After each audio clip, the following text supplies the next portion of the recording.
writers, it's so good to see you again, back here for another episode of the writing process. Today we're going to be talking about adding more details to our pieces. Now, the way we add details can be different depending on the type of text we're writing. So if we're writing a narrative, the type of details we add will be different than if we're writing an informational text. However, one detail adding strategy that always works, no matter what the genre is thinking about your 5 senses and adding details from each one. So I'm going to show you what I mean. We're going to take a really boring sentence and we're going to go through each of the 5 senses and see how we might add some details. Let me show you. Okay, so here's a pretty boring sentence called it says the kids walked to school. So if we think about our 5 senses, we have our sense of sight, smell, taste, touch, and what we hear. So we can make this sentence much more fancy by going through each one of these. So we think of sight. Well, we think about what do those kids look like, right? So a simple way to do this would be to add the tall kids, right? But you could add so much more, that the tall kids wearing their matching backpacks, or you could describe each kid individually. This would just be a simple way to add a sight detail. Then smells. So you might say that the tall kids walked through the the tall kids walked through the smelly playground to school, right? Then taste.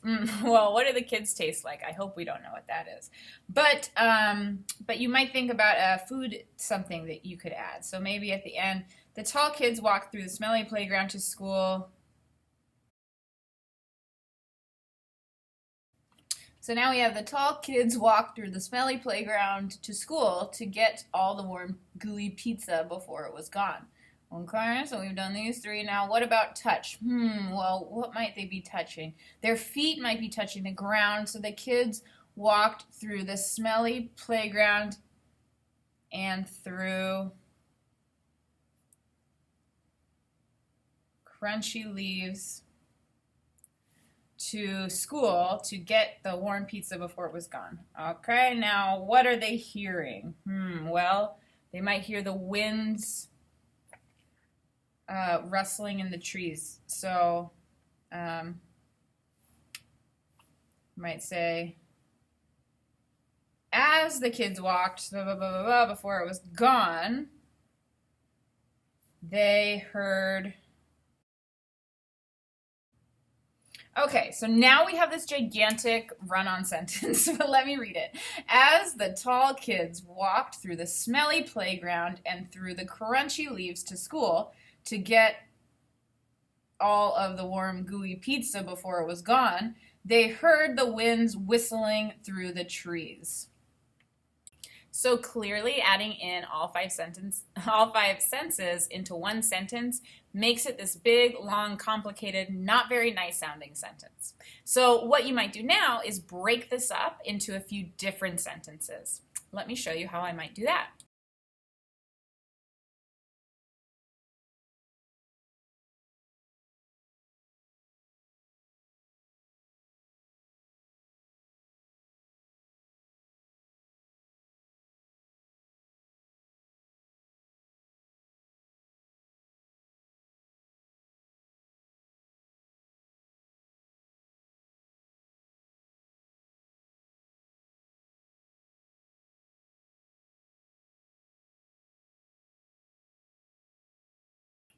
So you've just watched me turn this one sentence into like a huge paragraph.